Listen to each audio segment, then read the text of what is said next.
everyone, welcome back sa ating channel. I'm Zabellefortes. And if you're new here, please don't forget to press the subscribe button and click the bell button para updated kayo sa mga future videos na i-upload ko. So today's video guys, another first impression review highlighter. So it's from Wet n Wild. I'll show you guys kung ano magiging outcome neto or performance neto. So as you can see, naayos ko na, na-prepare ko ng aking face. Okay guys, and here's the product. Ayan. Liquid highlighter, and this one is powder. So ayan yung ano niya guys, ayan yung packaging niya. Andito sa likod yung ingredients ng mga products. And then, tawag nito guys is Hello Highlighter 3. May dalawa siyang liquid highlighter at may isa siyang loose highlighting powder. 8 grams guys ang highlighting powder, and then yung liquid naman 15 ml. So, up to sa online shop, and then I saw some in Lazada and Shopee. Pero ang nakita ko guys sa Shopee, ano lang siya, single product. I think it's fiber. Siya sa inyo guys. Yan ang ano na guys, ang laman na, ayan. Ayan. It's a promising guys. Ayan. Really ship yan. Yung pangalawa. Ayan. Parang it's golden. See? Very nice guys. Ayan. First time ko siya itatry ngayon, and I want to share it all of you guys. Kung off powder. Glow. Nakalagay na ano dito. Mega glow. And then meron siya dito na dyan po hindi pa lalabas yung powder. Siya nagtipid, better na tusukin nyo nila ito kasi butas yan eh. Ayan, butas yan guys. So ako ganyan ako pag meron ako ng loose powder na ganito ang container. Binuputasan ko na lang siya guys. Kasi ito may pinaka-cover pa siya. Ayan, tatanggalin nyo lang siya guys. Kasi ito na guys. Pero ako mas prefer ko na hindi tinatanggal yung plastic. Binuputasan ko na lang siya para tipid siya. I-blend ko siya.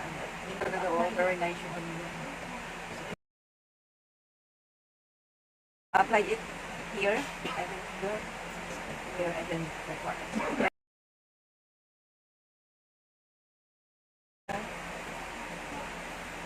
Konti lang.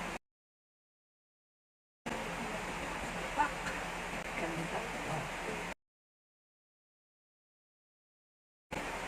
Medyo may konting sticky lang siya na pag-feel kayo habang nandito siya sa inyong fingertips. So just like that. If you want na talagang labas yung kanyang shimmer, you can add it more.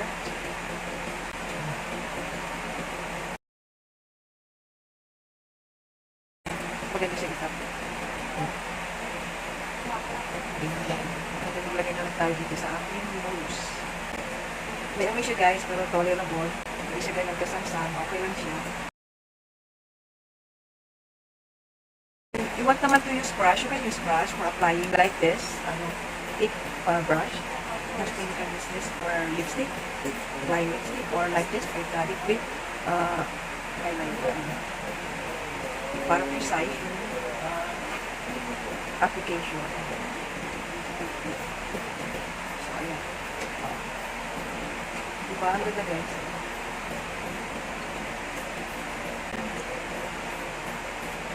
Para makita naman tayo may box up ang ating chin.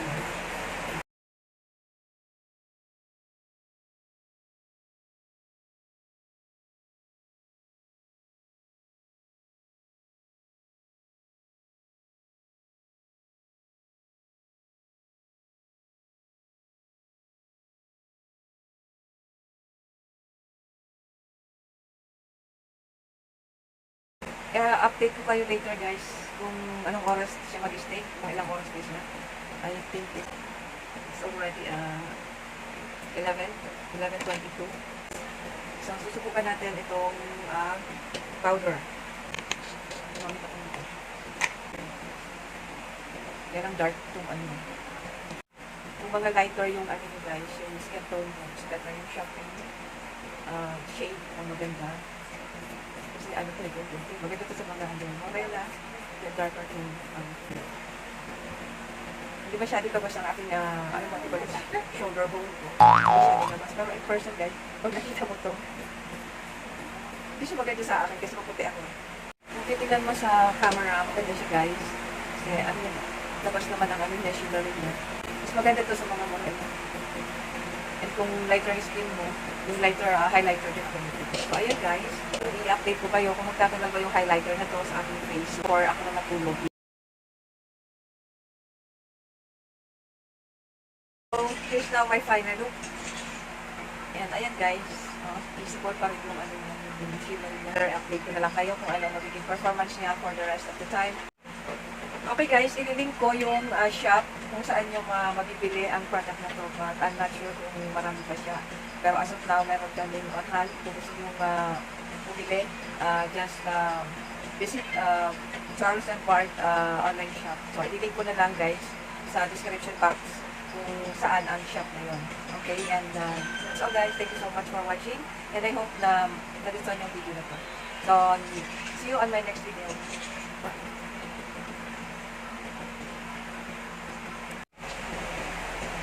Okay guys, and here's now my final thoughts about this Rio highlighter na ginawan ko ng first impression. So, almost 3 hours na yung nakalipasin na tapos ko siyang i-apply sa aking face. So, ayan, kung titingnan nyo, still nandiyan pa rin siya for 3 hours. Intact pa rin siya guys ngayon. Dito pa rin siya sa aking underglow ko. Ayan. So, sa akin nose, sa akin chin. Ayan. So, and ayan guys, yun ang thoughts ko about this product. It stays on your skin, on your face for about more or less mag-stay siya sa inyong face. So sa akin, it's already 3 hours past, pero andito pa rin siya guys. So, hindi pa rin siya familiar. Nakikita ko pa rin naman ang shimmery niya, nandiyan pa rin siya.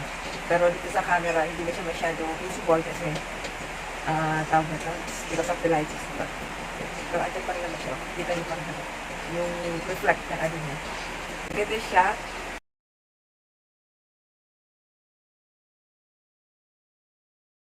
With the highlight na, lagay niyo siya sa inyong shoulder. Maglalagay ka lang ito dito para precise yung paglagay niyo na highlight na. Nakikita niyo sa wish lang. Ayun na guys. So makapit siya. Because ang formulation is first impression and my final thoughts. So for the thoughts, isusulat ko na lang siya sa aking description box. So always make sure na bibisit kayo o pupunta kayo sa aking description box. Mag may review ako for watching. Thanks so much for